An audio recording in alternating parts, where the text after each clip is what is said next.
The top is in. It's time to sell everything that you own. Well, nobody can tell you exactly what's going to happen. In this video, I'm going to tell you what I think and what I'm personally doing to prepare for this, including going over some of the vintage slabs that I am for sure going to be selling. Hello there, it's Deej here on my journey to catch 'em all. First of all, anybody telling you that the top is in? Nobody knows, okay? I don't know.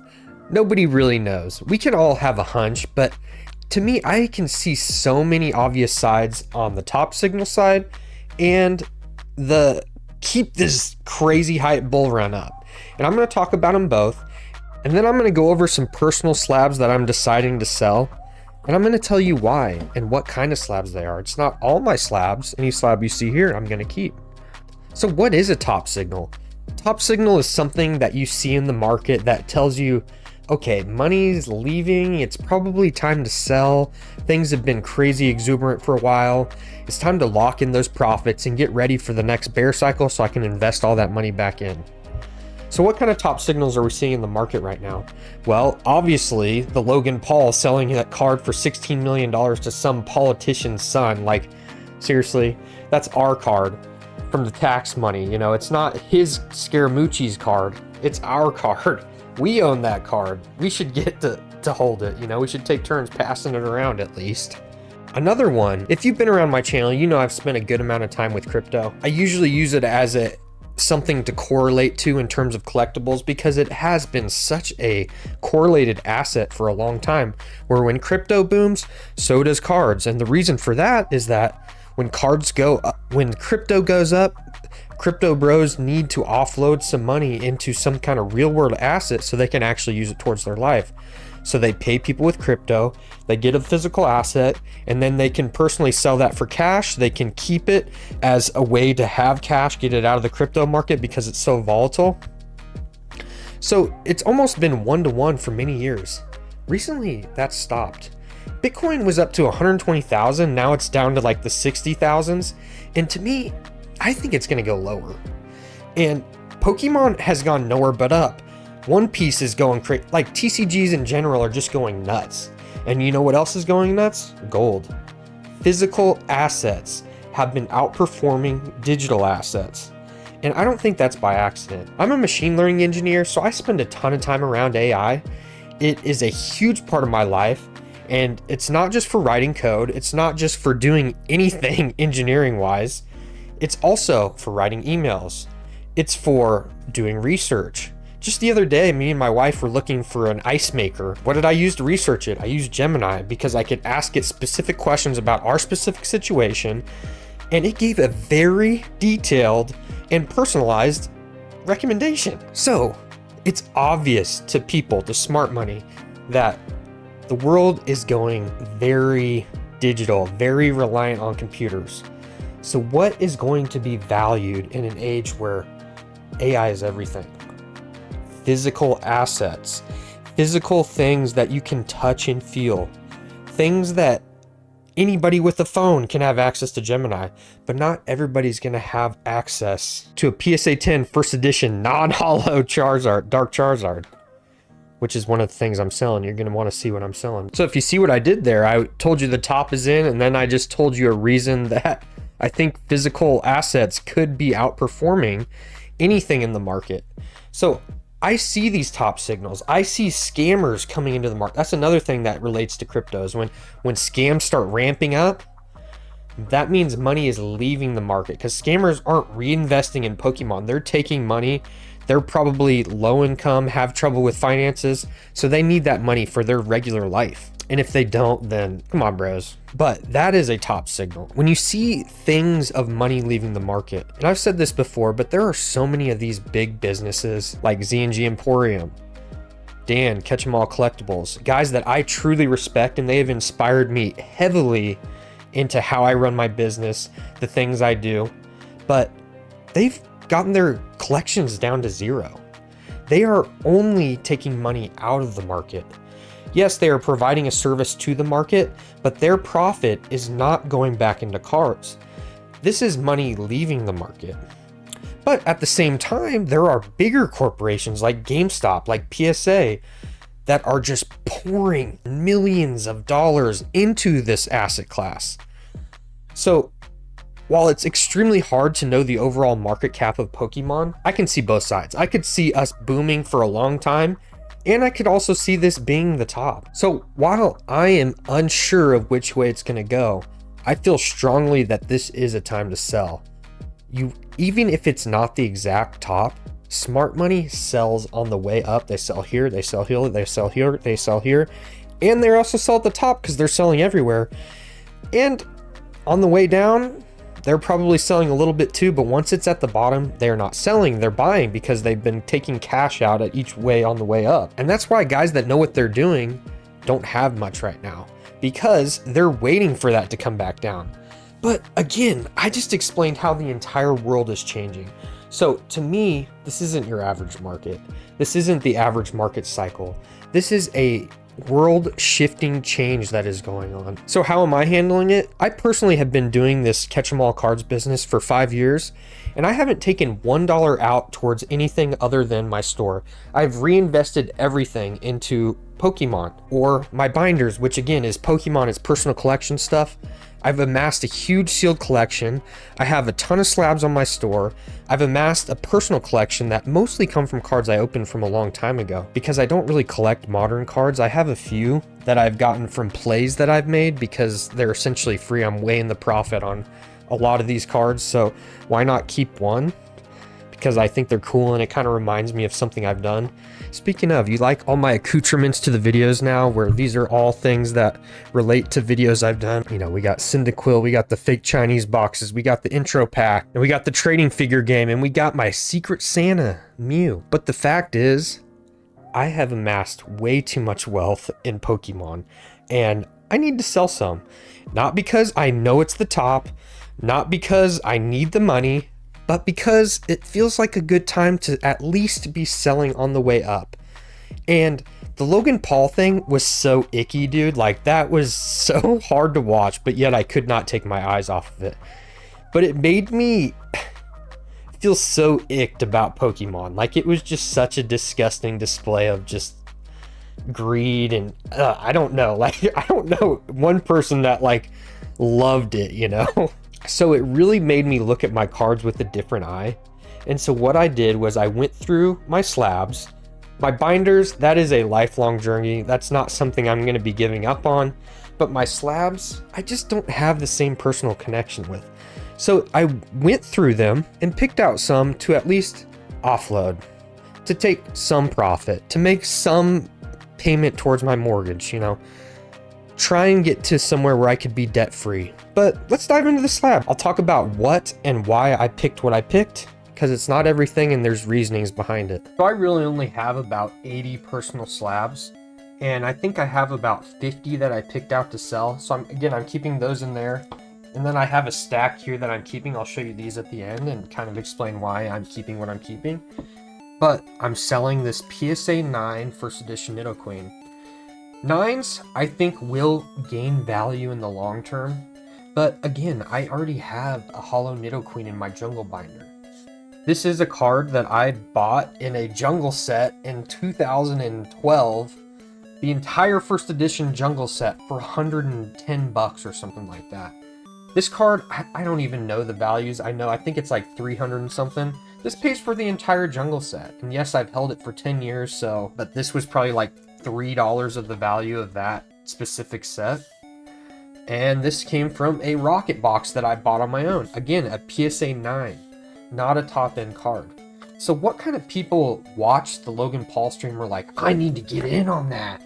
So I can admit that I actually did get back into my collection when Logan Paul did his 25th anniversary stream where he opened the first edition boxes and we're like, PSA 10 is worth this much. And I didn't even really know about grading at that point. And that's what made me dig into my collection and grade these cards. Like, these are my personal cards from decades ago. Again, it came from my first edition booster box, PSA 9. Here's a PSA 10 non-hollow Rainbow Energy. So why did I pick these? Well, for one, like I was just saying, the people that watch that and want more Pokemon, this is the hollow, are really rich people who are like, he just made $10 million on that card. I need to get some Pokemon cards and I can make $10 million in 5 years. Like, that's a 3x on 5 million. Like, big money is almost harder to make like multiples on. Like, you can make easy money with it, but it's not necessarily as easy to multiply it. This is a card I opened myself from Dream League. I think I pulled 3 of them. I pulled 2 of them for $200. I got my booster boxes for $50 a piece, so I'm weighing the profit on these. But the rich people aren't gonna want to buy a non-holo first edition Rocket Energy. To me, this is a card that I can easily capitalize on the hype. So if it really is just the high-end stuff that kind of keeps bowling out, then I'm going to take advantage of the hype in the market and get rid of is the wrong word, but kind of divest some of my store to just lock in some gains that I haven't done in the last 5 years. This is a card that I did back when I first started. I bought like 50 of them, weighing the profit on these. I think it's still only worth like 50 bucks, but again, it's a card that I don't really have that much of a attachment to. I just don't really care to keep it. So Flash Fire were booster boxes that I opened back in the day when I was buying them for like 80 bucks a piece. And I think these cards are, I don't know, like 40, 50 bucks. Like, they're really not worth much either, but they're worth more than they normally would be because of just the hype in the market. So if it were to go back down, these would fall heavily. Like, 10s will fall a lot too, but they will recover faster. And again, if my hypothesis about the very top end of the market just going nuts, like the PSA 10s of all these first edition holos, like, I think those are going to do very well in the short term, long term. I don't know. I feel much more confident about those than the Pokemon market as a whole. You're going to see a lot of 9s in here. Legendary Treasure was buying these booster boxes for $90 a piece too. Here's a 10, okay? Again, non-holo, trying to capitalize on the less liquid cards while the market is hot. And I think a 10, I don't know, could sell for like $500, $600, $700. Another from that jungle set. And then over the time, I bought a bunch of collections, and I've gotten random PSA 9 base set holos. And while my base set binder has a lot of like damaged cards, like not near mint cards, I don't care. When I look through that thing, I look at the cards. I'm not like taking it out and inspecting it. You know, I'm looking at the set next to each other, and that's just how I do it. So while I love this Alakazam holo PSA 9, I don't need it. And it's just time for me to get rid of it. It's been sitting, I keep saying get rid of it. It's been sitting in my cabinet for a long time, and I just don't need it. It doesn't give me the nostalgia like my binders do. Yes, it's cool to have first edition base jungle PSA 9s. Gym Heroes was another box that I bought. I think it was for $250 first edition in like 2012. And I opened it, and it was awesome. And I got a lot of 9s. I have a couple 10s still. You might see them here in a second. But again, more Legendary Treasures, 9. First edition Neo Genesis, 9. This card's worth like $150 now. I bought it in a lot with like 300 first edition bulk cards. And this card got a 10. It's going to pay for half of it. And I've already sold many 10s. Like, I am so far in the profit. But I really like this card. But again, do I really need a first edition PSA 10 Clefairy non-holo from Neo?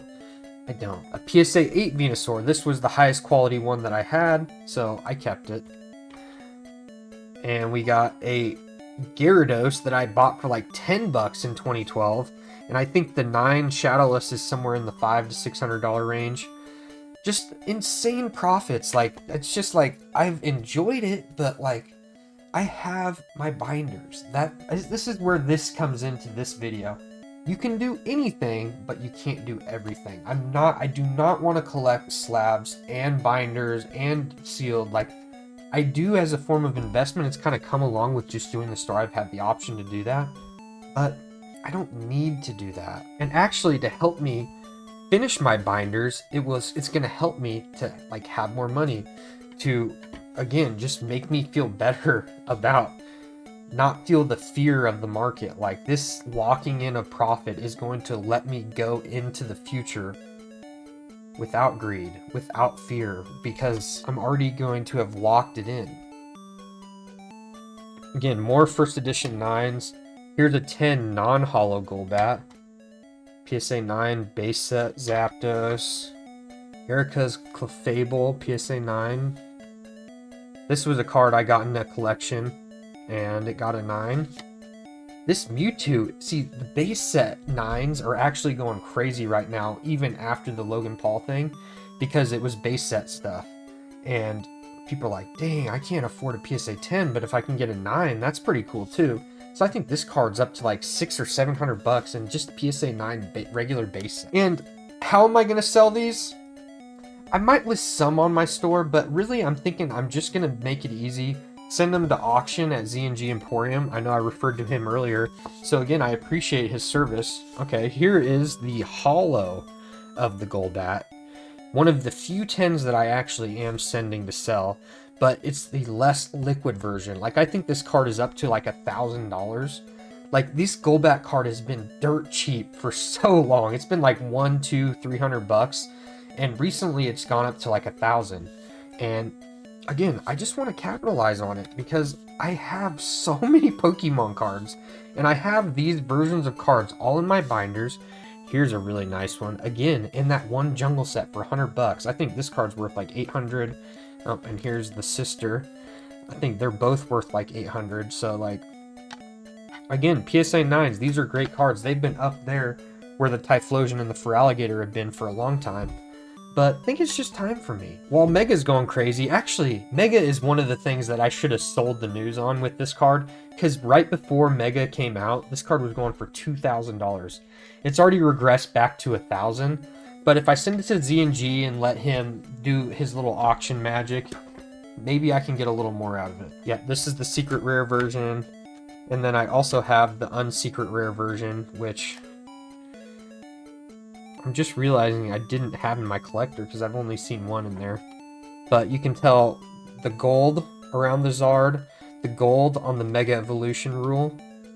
They're very subtle differences, but again, these are cards that I pulled out of $80 booster boxes. More cards that I pulled out of $80 booster boxes.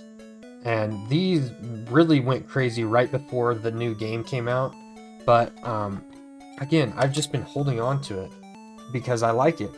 More Legendary Treasures Radiant Collection. This Reshiram is so sick. But again, I have the complete Radiant Collection in my binder. Do I really need this PSA 9? No, I don't. PSA 10s are a lot harder to get rid of because they really feel like a massive store of value. Especially mine, because I know they're not altered. So if something comes along in the future and I have the unaltered versions of 10s, yeah, baby. And here's 3 more. I'm still undecided on these 2. In fact, sitting here right now, I don't know if I'm going to be able to get rid of these. Yes, they're the non-holo versions. And I have the PSA 9 of the holo versions already, and I am keeping those because it's Blastoise and Charizard, and come on. Like, I'm still a Pokemon guy. And then, yeah, just this 10 non-holo Gyarados as well. So I might put these back in my other stack of the cards that I'm keeping, which you will see right here. But again, the reason I'm using Z&G is because I get to pay less fees, and he gets a lot of eyes on his auctions. Yes, I could put these on my store. I'm sure they would sell. But at the same time, I think it'd be kind of fun to see what the market would do. And if I'm going to auction it, then I want him to auction it, because it will get way more eyes. So again, we just saw these 2. I think I'm going to keep those. My boy Seablon talked me out of putting this in the stack. And this is a 20th anniversary Charizard. Back in the last boom cycle, this card was up to $1,000. It went all the way back down to $200. I think it's back to like $600 or $700 now. But that just kind of shows you how these cycles can go. Like literally $1,000 down to $200. Okay, these drops can be absolutely massive. So again, this is a card that it's going to be iconic forever. Like, I might as well keep that card. Okay, here's the PSA 9 Dark Charizard. And this is like my favorite card from that I opened out of those booster boxes, period. Look at that swirl. Like, this card is absolutely stunning.